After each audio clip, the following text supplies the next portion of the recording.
Hello everyone, সবাইকে স্বাগত তোমাদের টেকনিক্যাল এডুকেশনের চ্যানেল গোপাল চ্যাটার্জি ম্যাথামেটিক্সে। তোমাদের সাথে আমি Gopal sir. West Bengal State Council of Technical and Vocational Education and Skill ডেভেলপমেন্টের তরফ থেকে যে নতুন নোটিফিকেশান পাবলিশ হয়েছে সেটা মেরিট লিস্ট এবং অনলাইন কাউন্সিলিং ডিপ্লোমা কোর্সে অ্যাডমিশন নেওয়ার জন্য। তো এই মেরিট লিস্ট এবং অনলাইন কাউন্সিলিংটি কাদের জন্য না, the merit list of the candidate who applied for admission to diploma course in pharmacy during the academic session 2021-22 has been published and available on the council's website www.webscte.co.in। অর্থাৎ যে সমস্ত merit লিস্টের candidate যারা diploma in pharmacy কোর্সে admission নিতে চাইছো এই academic session অর্থাৎ 2021 থেকে 22, তো তোমাদের কিন্তু চয়েস ফিলিং রেজিস্ট্রেশন সব কিছু কিন্তু অ্যানাউন্স কাউন্সিলের তরফ থেকে করা হয়েছে। এবং এই সমস্ত কিছু তোমরা কোথায় দেখতে পাবে না, কাউন্সিলের যেটা official website www.webscte.co.in A. Online counselling of the eligible and valid rank holders of pharmacy 2021 merit list will be commence on and from 9th November 2021 as per the following schedules। অর্থাৎ অনলাইন কাউন্সিলিং কারা করতে পারবে না, যাদের নির্দিষ্ট valid rank আছে pharmacy 2021 এর, এবং তারা এই মেরিট লিস্টটি দেখতে পাবে 9th November 2021 এ অ্যাজ পার শিডিউল। তো শিডিউলগুলো কীরকম, registration and choice filling start হচ্ছে ডিপ্লোমা ইন ফার্মেসি 2021 এর 9th নভেম্বর থেকে 11th নভেম্বর পর্যন্ত। Allotment result of first phase অর্থাৎ ফার্স্ট ফেজ বা ফার্স্ট কাউন্সিলিংয়ের রেজাল্ট অ্যানাউন্স হবে 17th November 2021। Provisional admission or seat booking or first sem অর্থাৎ যারা ফার্স্ট কাউন্সিলিংয়ের চান্স পেলে তারা অ্যাডমিশন নিতে পারো বা অটো আপগ্রেডেশন করতে পারো। কত থেকে কতর মধ্যে না, 17th নভেম্বর থেকে 22 নভেম্বর 2021 পর্যন্ত। Allotment result of second phase অর্থাৎ সেকেন্ড কাউন্সিলিংয়ের রেজাল্ট অ্যানাউন্স হবে 23 নভেম্বর 2021। এই সেকেন্ড কাউন্সিলিংয়ে যারা চান্স পেলে তারা অ্যাডমিশন নিতে পারবে 29th নভেম্বর 2021। অর্থাৎ এখনও কিন্তু ডিপ্লোমা ইন ফার্মেসির ক্ষেত্রে থার্ড কাউন্সিলিং বা সেকেন্ড কাউন্সিলিংয়ের অটো আপগ্রেডেশন এখনও পর্যন্ত কিন্তু তোমাদের হবে না। অর্থাৎ একটাই বা একবারে কিন্তু তোমরা অটো আপগ্রেডেশন করতে পারবে এবং তোমাদের ডিপ্লোমা ইন ফার্মেসি 2021 এর কিন্তু দুটো কাউন্সিলিং স্টেট কাউন্সিলের তরফ থেকে কিন্তু অনুষ্ঠিত হবে। All valid rank holders are requested to take note of the following information related to online counseling। অর্থাৎ এই যে কাউন্সিলিং তারা ভ্যালিড র্যাঙ্ক হোল্ডাররাই করতে পারবে এবং যে নির্দিষ্ট দিনে হবে সেই তারিখগুলো কিন্তু তোমরা একটু মনে রেখে দিও। All valid rank holders are requested to take note of the following information related to online counseling। অর্থাৎ অনলাইন কাউন্সিলিংয়ের ক্ষেত্রে যে যে জিনিসগুলো তোমাদের নোট করে রাখতে বলছে। Point number 1, website for online counselling is www.webscte.co.in। অর্থাৎ ডিপ্লোমা ইন ফার্মেসির যে অনলাইন কাউন্সিলিং সেটা কিন্তু হবে স্টেট কাউন্সিলের যেটা official website www.webscte.co.in A. Online counseling registration and choice filling will start on and from 9th November 2021। অর্থাৎ অনলাইন কাউন্সিলিংয়ের রেজিস্ট্রেশন এবং choice filling কিন্তু তোমাদের স্টার্ট হচ্ছে 9th November 2021। Guideline and information related to the counseling process will be available in the counseling website shortly। তোমাদের guideline এবং আরও যদি information যেগুলো দরকার সেগুলো কিন্তু খুব তাড়াতাড়ি স্টেট কাউন্সিলের ওয়েবসাইটে কিন্তু স্টেট কাউন্সিল দিয়ে দেবে। Valid rank holders are advised to keep in touch with the website for notification to be uploaded by the council time to time. অর্থাৎ যাদের ভ্যালিড র্যাঙ্ক রয়েছে তাদের কিন্তু কাউন্সিলের সাথে টাচে থাকতে বলছে, যে কাউন্সিল কিন্তু টাইম টু টাইম তোমাদের সমস্ত নোটিফিকেশান দিয়ে দেবে। Point number 4, candidates will be able to participate in the online counseling process from any place where computer with internet connectivity is available।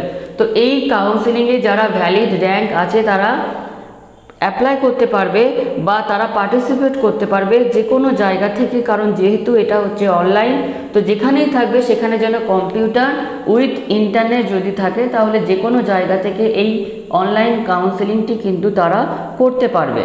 Point number 5, provision of deactivation or correction in case a candidate has wrongfully declared himself or herself as SC, ST or PC at the time of filling up at the application form.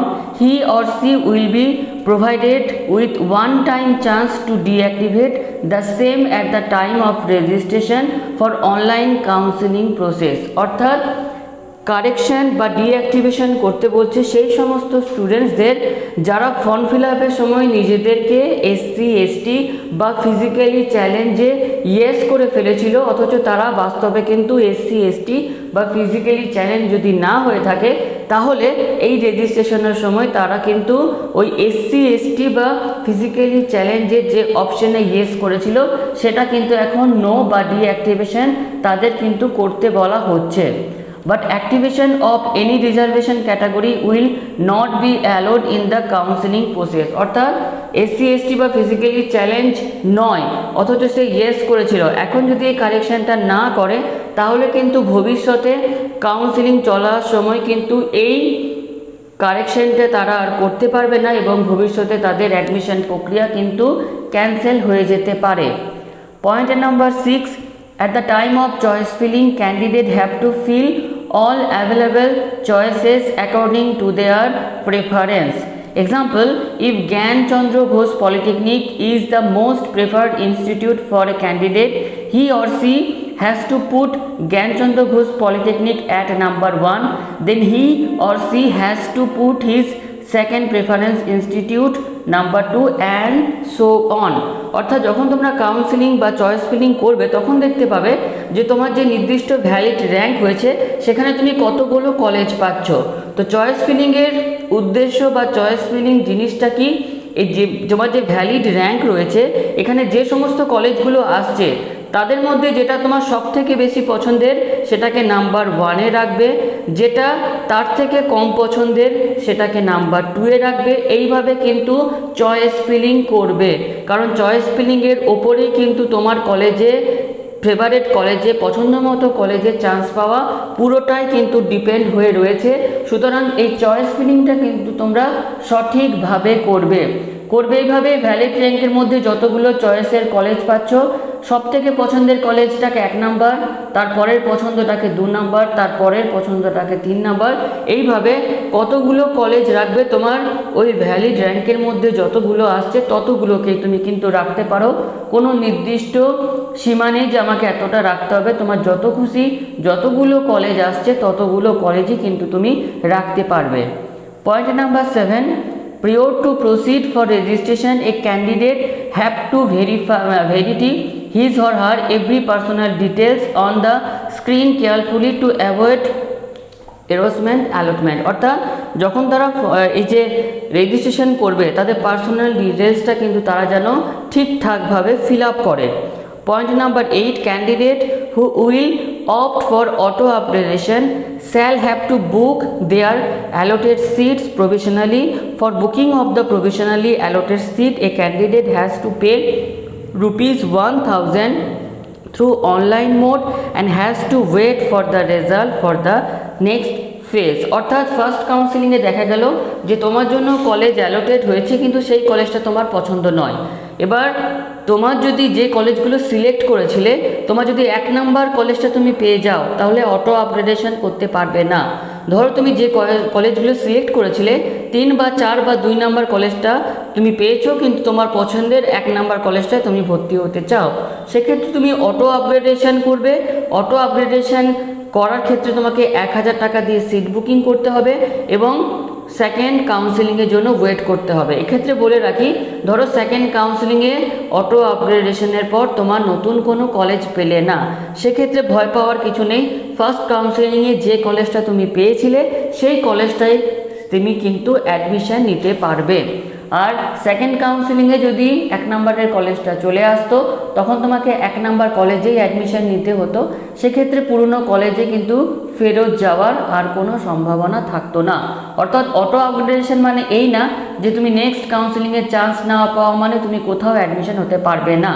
Auto upgradation মানে হচ্ছে যে পুরনো সিটটা তুমি বুক করে রাখছো, নতুন college পেলে নতুন কলেজে অ্যাডমিশন নেবে, যদি না পাও তাহলে পুরনো কলেজে অ্যাডমিশন নিতে পারবে।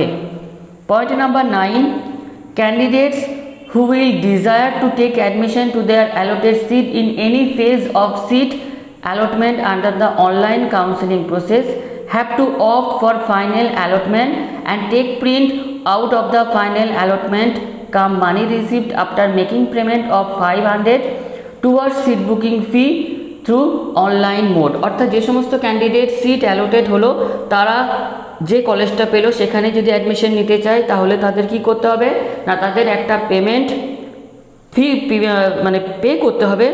এবং ইন জেনারেল যেটা ডিপ্লোমার যেটা ইন কোর্সের ক্ষেত্রে সেখানে 1300 টাকা পেমেন্ট করতে হয়েছিল।